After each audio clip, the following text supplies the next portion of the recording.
अगर आप पार्क जाते हैं और वहाँ पर बिना एक्सरसाइज किए हुए वापस आते हैं तो आप इतना अवश्य वहाँ पर व्यायाम करके आएँ। आप इस तरह से कर सकते हैं।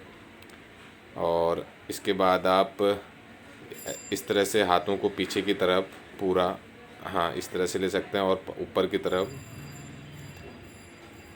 इसके बाद पाँव आगे पीछे करके आप इस तरह से कर सकते हैं। फिर दाएं बाएं पाँव को ऐसे कर सकते हैं।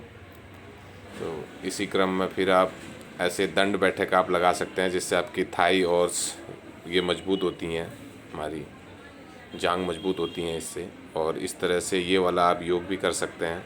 जिस तरफ हाथ जाएगी वहीं दृष्टि भी इसकी जाएगी। आप इस तरह से लॉक करके ये दाएं तरफ से बाएं पाँव की एड़ी और बाएं तरफ से दाएं पाँव की एड़ी देखनी है।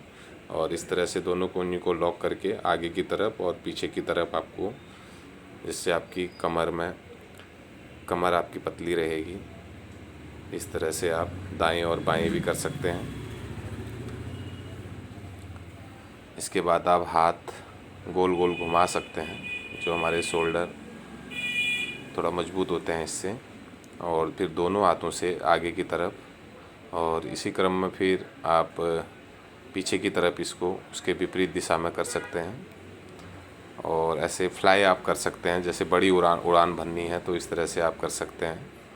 फिर इसके बाद सिर्फ इस स्कंध से अपने कंधों से आगे की ओर और पीछे की ओर इस तरह से आप कर सकते हैं। और फिर आप इस तरह से एक पाँव में बैठना है आपको। इस तरह से अपनी अपनी शारीरिक क्षमता के हिसाब से आप कर सकते हैं। जितना पहले शुरू में जितना हो सकता है उतना करें। इस तरह से आप फावड़ा चला सकते हैं। और इसके बाद इस तरह से ये भी स्कंद के लिए ही होता है। विपरीत दिशा में भी ऐसे कर सकते हैं। और इतना बेसिक तो सभी को आना ही चाहिए। और ये है, आप ये डिप्स ऐसे मार सकते हैं जी। और अपनी अपनी शारीरिक क्षमता के आधार पर ऐसा भी आप कर सकते हैं। दाएं पाँव को बाएं पाँव से मिलाना है और बाएं पाँव को दाएं पाँव से। और इसको आप सीधे आप स्ट्रेट पे दाएं हाथ को दाएं पाँव को दाएं हाथ पे, दाएं हाथ को दाएं पाँव पे, इस तरह से आप करके आ सकते हैं।